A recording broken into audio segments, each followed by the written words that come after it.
মাননীয় প্রধান উপদেষ্টা যে সমস্ত প্রস্তাবনা দিয়েছেন তার ভাষণে, মুদ্রা কথায় বলতে গেলে তিনি জুলাই জাতীয় সনদের স্বাক্ষরিত সনদের লঙ্ঘন করেছেন। কারণ সেই সনদের স্বাক্ষরকারী তিনি একজন ঐকমত্য কমিশনের সভাপতি হিসেবে, এবং অন্যান্য সদস্যবৃন্দ সবাই, যারা রাজনৈতিক দলসমূহ স্বাক্ষর করেছেন সবাই, সেই স্বাক্ষরিত জুলাই জাতীয় সনদের প্রাধান্যকে তিনি এখানে উল্লেখ করেছেন। যেমন রাজনৈতিক দলগুলো কর্তৃক স্বাক্ষরিত জুলাই সনদকে মূল দলিল হিসাবে ধরে নিয়েছেন, অথচ সেই মূল দলিল থেকে তিনি বহু দূরে সরে গিয়েছেন এবং এখানে বলছেন যে জুলাই জাতীয় সনদ সংবিধান সংস্কার বাস্তবায়ন আদেশ 2025 অনুমোদন করেছেন।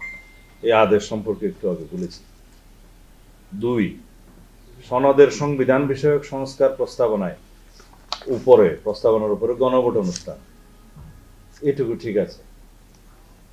গণভোটের বিষয়ে জাতীয় ঐকমত্য পরিষদের সিদ্ধান্ত হয়েছে, ঐকমত্য হয়েছে যে এই জুলাই জাতীয় সনদ যেটা স্বাক্ষরিত হয়েছে তার জন্য একটা গণসম্মতি নেওয়া প্রয়োজন।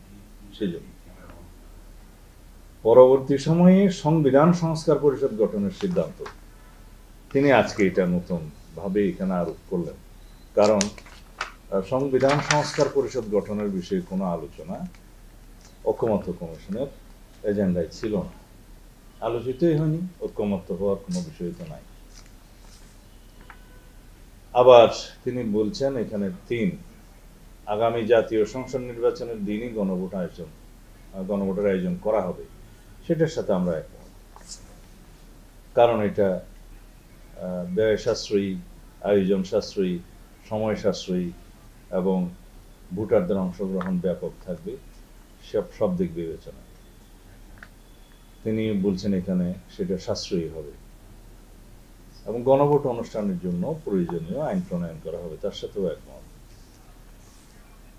এখানে তিনি গণভোটের বিষয়ে 4টি প্রশ্নের এখানে প্রস্তাব করেছেন, ক, খ, গ, ঘ। 4টি প্রশ্নের মধ্যে প্রথম প্রশ্ন বলছেন,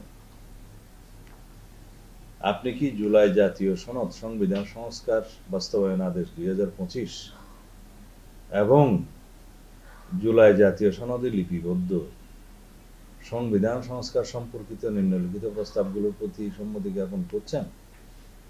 প্রশ্ন থেকে যায়, জুলাই জাতীয় সনদে লিপিবদ্ধ সংবিধান সংস্কার সম্পর্কিত যে সমস্ত দফা আছে, যে দফাগুলো উইথ নোট অফ ডিসেন্ট বিভিন্ন রাজনৈতিক দল সম্মত হয়েছে, সেইভাবে উল্লেখ করছেন, নাকি এখানে গ্যাজেট যেটা হয়েছে আজকে, সেই গ্যাজেটে যেভাবে প্রশ্নগুলো মানে দফাগুলো এই আদেশ অথবা আইন অথবা প্রজ্ঞাপন যাই বলি, এখানে যা কিছু হয়েছে তার জন্য প্রশ্ন উত্থাপন করছেন। কারণ এখানে জুলাই সনদ সংবিধান সংস্কার বাস্তবায়ন আদেশ 2025-এর কথা উল্লেখ করছেন, তার মানে আজকে যেটা গেজেট হয়েছে।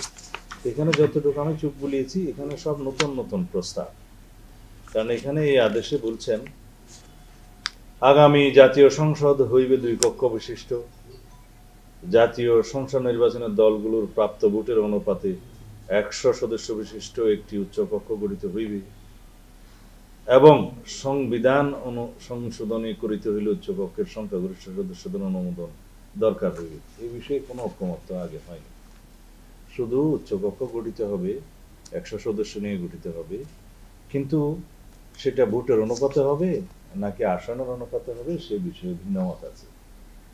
আমাদের সহ অনেক দল এবং জোটের ভিন্নমত আছে, এবং ওখানে বলা আছে রাজনৈতিক দলগুলো যারা ভিন্নমত এবং নোট অফ ডিসেন্ট দিয়েছেন, তারা যদি নির্বাচনী ইশতেহারে, দলের নির্বাচনী ইশতেহারে উল্লেখপূর্বক জনগণের ম্যান্ডেট প্রাপ্ত হয়, তাহলে তারা সেইভাবে ব্যবস্থা নিতে পারবে। তাহলে এটা ক্লিয়ার ভায়োলেশন, এটা সরাসরি সনদের লঙ্ঘন। এবং বলছেন সংবিধান সংশোধনী করিতে হইলে উচ্চকক্ষের সংখ্যাগরিষ্ঠ সদস্যদের অনুমোদন হইবে। এখন সংখ্যাগরিষ্ঠ সদস্যদের অনুমোদনে সংশোধনী সংবিধানের, সেটা তো দূরের কথা, উচ্চকক্ষের এখতিয়ার এবং কর্মপরিধি সম্পর্কে ভিন্নমত আছে। কারণ সংবিধান সংশোধনের মতো বিষয়গুলো কোনো পরোক্ষভাবে নির্বাচিত বা অনির্বাচিত সদস্যদের দ্বারা সংগঠিত হতে পারে না, কারণ সার্বভৌম জনগণের দ্বারা সংগঠিত সার্বভৌম পার্লামেন্টের এখতিয়ার হচ্ছে সংসদ সদস্যদের এবং সংসদের, অর্থাৎ জনগণের সার্বভৌম ক্ষমতার প্রতিনিধিত্বকারী তাদের দ্বারা নির্বাচিত সদস্যগণ সার্বভৌম সংসদে প্রতিনিধিত্ব করেন এবং সেই হিসাবে তারা সংবিধান সংশোধন পরিমার্জন পরিবর্তন সহ সকল কিছুর এখতিয়ার রাখেন আইন প্রণয়ন সহ। এই এখতিয়ার কোনো নির্বাচিত বডির বা পরিষদের কখনো থাকে না। এগুলো নতুন নতুন প্রস্তাব এবং অমীমাংসিত প্রস্তাব। এছাড়া আরো অনেকগুলো প্রস্তাব এখানে আছে, আমি সবগুলো এখানে বলতে গেলে সময় লাগবে। আমি এই আদেশগুলো সবগুলো পূর্ণাঙ্গ আমি স্টাডি করে পরে আমরা আমাদের দলের মিটিংয়ের পরে, স্থায়ী কমিটির মিটিংয়ের পরে আমরা পূর্ণাঙ্গভাবে আমাদের মতামত এবং প্রতিক্রিয়া জানাতে পারবো। আমি পরবর্তীতে আসি, এখানে বলছে আগামী সংসদে 2 কক্ষ বিশিষ্ট, সেটা তো বললাম।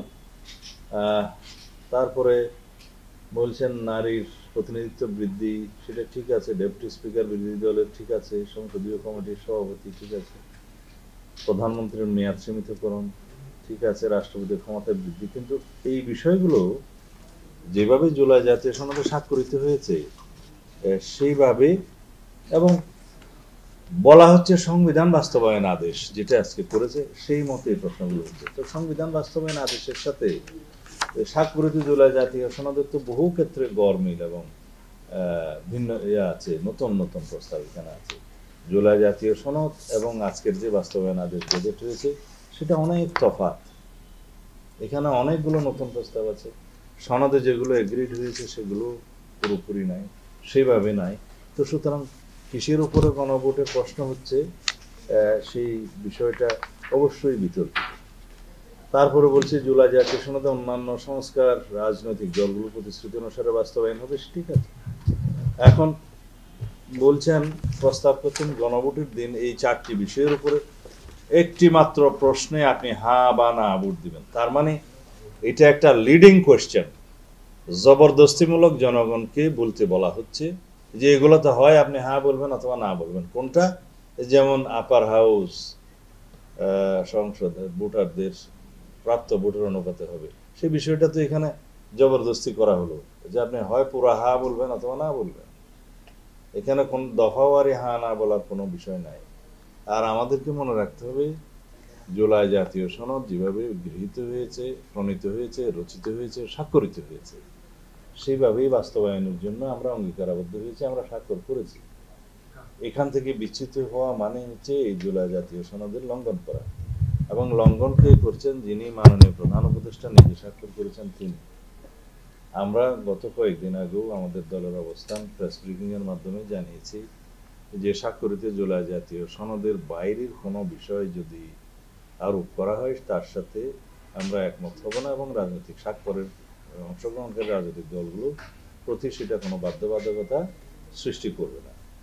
কারণ আজকেও বলতে চাই যে যে সমস্ত বিষয়গুলো এখানে জবরদস্তিমূলক আরোপ করা হয়েছে এবং বলা হচ্ছে এগুলোর উপর হয় আপনি হ্যাঁ বলবেন না বলবেন, কিন্তু যে প্রশ্নগুলো করা হচ্ছে সেটা সনদের বহির্ভূত, স্বাক্ষরিত সনদের বহির্ভূত অনেকগুলো, এবং যে আদেশটা আজকে জারি করা হয়েছে সেটার মতো অনেকগুলো আছে নতুন নতুন, তাদের মনের মাধুরী বিষয়ে অনেকগুলো এখানে প্রস্তাব করা হয়েছে। হয়তো এখানে কোনো কোনো পক্ষ খুশি হতে পারে, কিন্তু কথা হচ্ছে আমরা রাষ্ট্রের মধ্যে একটা ঐক্য সৃষ্টির পরিবর্তে কি অনৈক্য সৃষ্টি করতে যাচ্ছি? জাতীয়ভাবে কি আমরা কোনো বিভাজন সৃষ্টি করতে যাচ্ছি? এবং এই বিভাজনের দায় দায়িত্ব কি মাননীয় প্রধান উপদেষ্টা নেবেন? এখন এই সমস্ত বিষয়ে আমরা আলাপ আলোচনা করে পরবর্তীতে আমাদের প্রতিক্রিয়া জানাবো। ধন্যবাদ। এখন আমি যা বলছি সেটা সম্পূর্ণ আমি আমার নিজস্ব মতামত, আমরা দলীয়ভাবে বসে তখন আপনি বলছেন স্বাক্ষরিত জুলাই সনদের বহির্ভূত জবরদস্তিমূলক